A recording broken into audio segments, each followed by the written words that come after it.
किचनमध्ये तुमचे अगदी मनापासून स्वागत आहे। आज आपण बघणार आहोत सुशिला। बनवायला अगदी साधी सोपी रेसिपी आहे। 5 ते 10 मिनिटात तयार होते।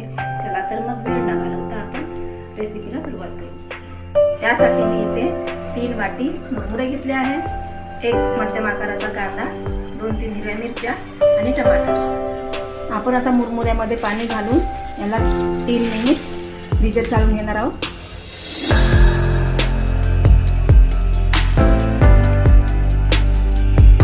आता आपले मुरमुरे छान भिजलेले आहे। आपण याला असे घट्ट पिळून चाळणीमध्ये काढून घ्यायचे आहे। आता कढई छान गरम झालेली आहे। आपण यामध्ये 2 चम्मच तेल घालून घेऊ। तेल छान गरम झाले की आपल्याला यामध्ये शेंगदाणे भाजून घ्यायचे आहे। शेंगदाणे आपल्याला छान भाजून घ्यायचे आहे।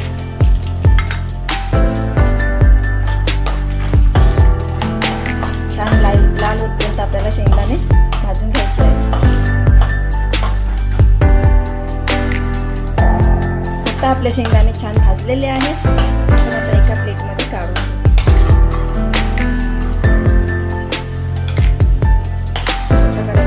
शेंगदाणे काढून घ्यायचे आहे।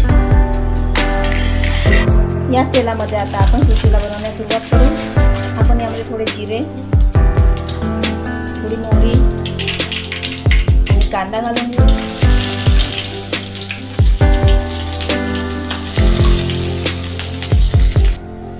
आता आपला कांदा इथे छान शिजलेला आहे।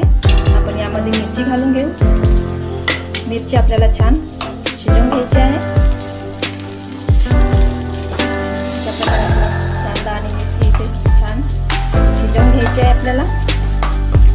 आता आपला कांदा आणि मिरची इथे छान शिजलेला आहे। आपण यामध्ये टमाटर घालून घेऊ।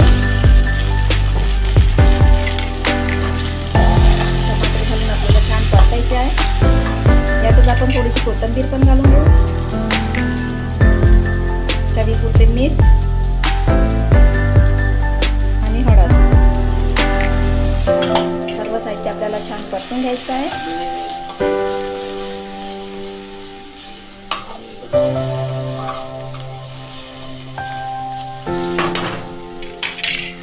आता आपण यामध्ये मुरमुरे घालून घेऊ। मुरमुरे घालून आपल्याला छान हलवून घ्यायचे आहे। अशा प्रकारे आपला सुशिला इथे छान शिजवून घ्यायचा आहे।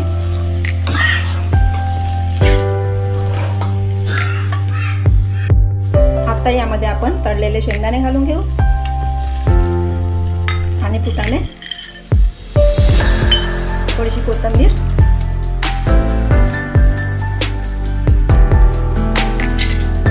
आपला सुशिला इथे तयार झालेला आहे।